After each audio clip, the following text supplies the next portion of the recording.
This channel does not promote any violent, harmful, or illegal activities. All content provided by this channel is meant for an educational purpose only. MDH chana masala এখন ছোলা হোক বা বরবটি দানা, সাদা চানা হোক বা কালো, সব রান্নাই হবে অসাধারণ। নজর এই মুহূর্তে অনুব্রত করে, কারণ আজকে সেখানে শুভেন্দু অধিকারী পৌঁছে গিয়েছেন। বীরভূমের তৃণমূল নেতা অনুব্রত মণ্ডলের কদর চুহুমকি ধিক্কার জানাতে বোলপুরে নারী সম্মান যাত্রা। এই মুহূর্তে সরাসরি আমরা সেই মিছিলের দিকে নজর রাখবো, যেখানে রয়েছেন বিরোধী দলনেতা শুভেন্দু অধিকারী, যার নেতৃত্বে এই মিছিল এগিয়ে চলেছে। সেই মিছিলের একেবারে সামনে থেকে ছবিটা আমাদের রিপোর্টার হিমাদ্রির কাছ থেকে জানতে চাইবো। হিমাদ্রি,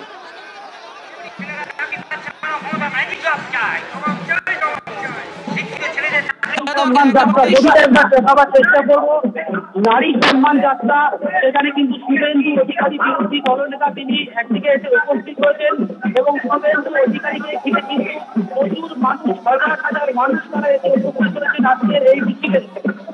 একদিকে যেমন যখন অনুব্রত মণ্ডল যখন নারীদের সদস্য ভাষায় আক্রমণ করছে, ঠিক তখনই কিন্তু বিজেপির পক্ষ থেকে এই নারী সম্মান যাত্রার আয়োজন করা হচ্ছে এবং সেখানে উপস্থিত হয়েছেন বিরোধী দলনেতা শুভেন্দু অধিকারী এবং বিজেপি নেতাদের কিন্তু পরিষ্কার বক্তব্য যে মণ্ডল যেভাবে এই বীরভূম জেলার পুলিশ আধিকারিকের মা এবং স্ত্রী অর্থাৎ নারীদেরকে কদর্য ভাষায় আক্রমণ করেছে, তার প্রতিবাদেই কিন্তু মূলত বিজেপির পক্ষ থেকে এই নারী সম্মান যাত্রার আয়োজন করা হয়েছে এবং সেখানে বিজেপির পক্ষ থেকে এই নারী সম্মান যাত্রার আয়োজন করা হয়েছে এবং সেখানে উপস্থিত রয়েছেন শুভেন্দু অধিকারী, বিজেপির বীরভূম এবং বোলপুর সাংগঠনিক জেলার বিজেপি সভাপতিরা এবং সাধারণ যারা বিজেপির কর্মী রয়েছে। তুমি দেখতে পাচ্ছ যে সেই সমস্ত বিজেপির কর্মীরাও কিন্তু এই মুহূর্তে তারা শুভেন্দু অধিকারীর এই মিছিলে এসে উপস্থিত হয়েছে এবং সেই মিছিলে সমাবেশে যোগদান করেছে।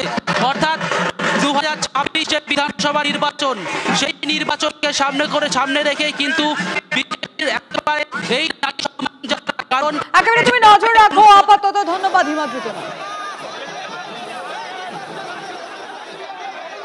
বিজেপি নেতারাই নারী নির্যাতনে অভিযুক্ত, মহিলাদের অসম্মান করে বিজেপি নেতারাই সিঁদুর শাখার দাম বাঁধছেন আর তারপর সম্মান যাত্রা করছেন।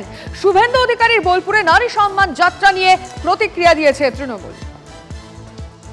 সিঁদুর বেচতে এসে আমাদের মাননীয় মুখ্যমন্ত্রী মমতা বন্দ্যোপাধ্যায়কে অপমান করে গেছেন। ওদের তো এখন লোকসভার সাংসদ, জজ ছিলেন, নাম বলতে চাই না, ওদের তো একজন কেন্দ্রীয় মন্ত্রী, তিনি আমাদের নেত্রীকে অপমান করেছেন। এই ফেক মানে অর্থাৎ একটা ভেকধারী, কপট এবং নিম্নরুচির মানুষ ভারতীয় জনতা পার্টিতেই আমরা আশা করি। আর মানুষ বাংলায় যারা থাকেন, মহিলারা বাংলায় যারা বসবাস করেন, তারা পছন্দ করেন না। একটার পর একটা নির্বাচনে তারা বিমুখ হয়েছেন ভারতীয় জনতা পার্টি থেকে, ভারতীয় জনতা পার্টিকে খালি হাতে ফেরত পাঠিয়েছেন। মালদার গাজলে সরকারি স্বাস্থ্য কেন্দ্র দখলের চেষ্টার অভিযোগ তৃণমূল কর্মীর বিরুদ্ধে। খবর চাউর হতেই স্বাস্থ্যকেন্দ্র পাহারা গ্রামবাসীদের। উত্তেজনা আলাল গ্রাম পঞ্চায়েতের ময়না গ্রামে। অভিযোগ জমা পড়েছে বিএমওএইচ সহ ব্লক প্রশাসনের কাছে।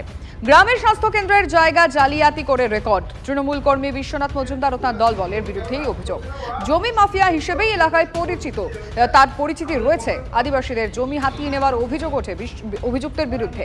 জেলা শাসক নিতিন সিংহানিয়া ঘটনায় দ্রুত তদন্ত ও কঠোর আইনি পদক্ষেপের নির্দেশ দিয়েছেন। বিষয়টি জানানো হয়েছে জেলা ভূমি ও ভূমি সংস্কার দপ্তরকে। বিশ্বনাথ মজুমদার জালিয়াতি দলিল করে এই সাব সেন্টারটাকে রেকর্ড করেছে এবং সাধারণ মানুষেরও অনেক জায়গায় জমিন রেকর্ড করে নিয়েছে। আরও আমি একটা নিঃস্ব গরিব মানুষ, আমারও জায়গা জবরদখল করে ঘর তুলে দিয়েছেন। বিধায়ক সাহেবের কাছে এটাই আমার অনুরোধ, তাকে একদম এমন সাজা দেন যাতে আমাদের মালদা ডিস্ট্রিক্টের মানুষ বুঝতে পারে যে না, ঠিক অবৈধ লোকের কোন ধরনের সাজা হয়। গ্রামের মানুষ প্রায় 6,500 মানুষ, তারা যারা এখানে পরিষেবা পায় তারা কিন্তু রুখে দাঁড়িয়েছে। আমি তাদেরকে স্যালুট জানাই যে তারা নিজেদের পরিষেবা পাওয়ার জন্য এবং সরকারি সম্পত্তি রক্ষার জন্য এভাবে করে এগিয়ে এসছে, নাহলে এখানে কারোর ব্যক্তিগত প্রয়োজন নেই। তো সেই অসাধু ব্যক্তির যেন চরম থেকে চরম শাস্তি হয়, তার আমি আবেদন রাখবো। ইলিগাল এনক্রোচমেন্ট আমাদের সরকার বরদাস্ত করে না। আপনারা ইতিমধ্যেই জানেন বাংলার মুখ্যমন্ত্রী মমতা বন্দ্যোপাধ্যায় সমস্ত সরকারি জমি যদি কেউ এনক্রোচমেন্ট করেন তার বিরুদ্ধে সুপ্রিম যারা অফিসার্স আছেন, হায়ার লেভেল অফিসার্স, তাদের কাছে অলরেডি ইনস্ট্রাকশনস লাগু করে দিয়েছেন। কাজেই আইনের পথেই চলবে। যদি কোনো ধরনের এনক্রোচমেন্ট সত্যিকারের হয়ে থাকে তাহলে সেই এনক্রোচমেন্ট রিমুভ হবে, এটা আমরা স্থির বিশ্বাস আপনারা রাখতে পারেন। বাহ, এবার হয়েছে স্বাদ। হ্যাঁ, অপূর্ব স্বাদ।